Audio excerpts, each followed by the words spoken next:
I had made a film in 2005 called Oculus, which is a horror short, and since then have really wanted to get back in the game and make a horror feature. This one was kind of different because we didn't have any money, and I had access to a camera and the cast, and I actually live across the street from this tunnel. So it was about trying to put together a story that used all the available elements that I had. So it wasn't really the normal way to become involved with the project. It was really kind of just seeing what resources were available and trying to put them all together in a way that would make sense.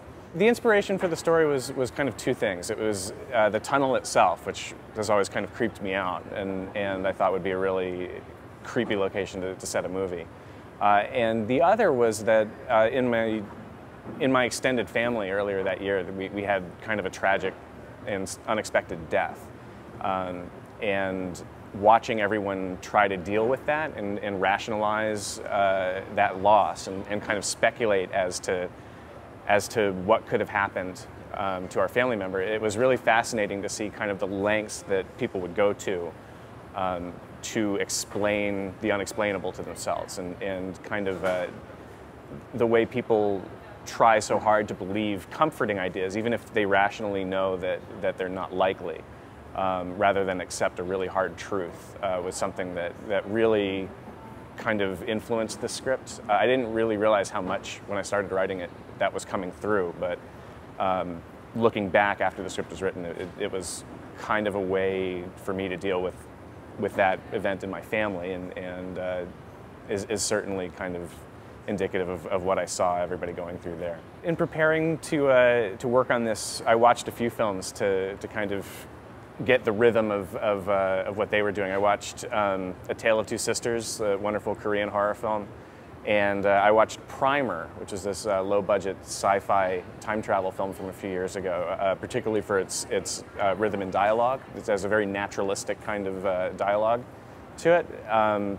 So those films, and films like, I had the cast actually assemble, and we watched the original Ju-on the Curse and Ju-on the Curse 2.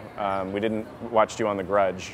We just kind of went back to that route, that kind of really low budget shot on video Asian horror, and those kind of informed all of us how to approach this from a point of view of minimalism, and to kind of maximize the scares while remaining focused on the character work, which is something that a lot of American horror films don't do. So we watched as many films as we could that kind of kept us on the right direction that way. What scares me the most about the J-horror is the way that they start to feel like mythology the more you watch them. It's not just a standalone kind of a singular story. You really get the feeling that you're seeing something that's kind of the cinematic equivalent of a very dark fairy tale.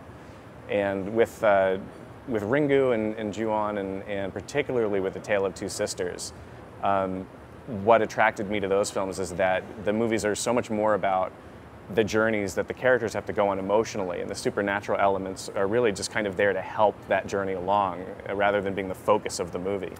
And to me, I think that's something that makes a movie really memorable and really frightening, is when you kind of identify that strongly with the emotions that the characters are feeling. And I think that's something that, particularly in American horror cinema, just is kind of left out for the most part. So that's what excites me the most about those.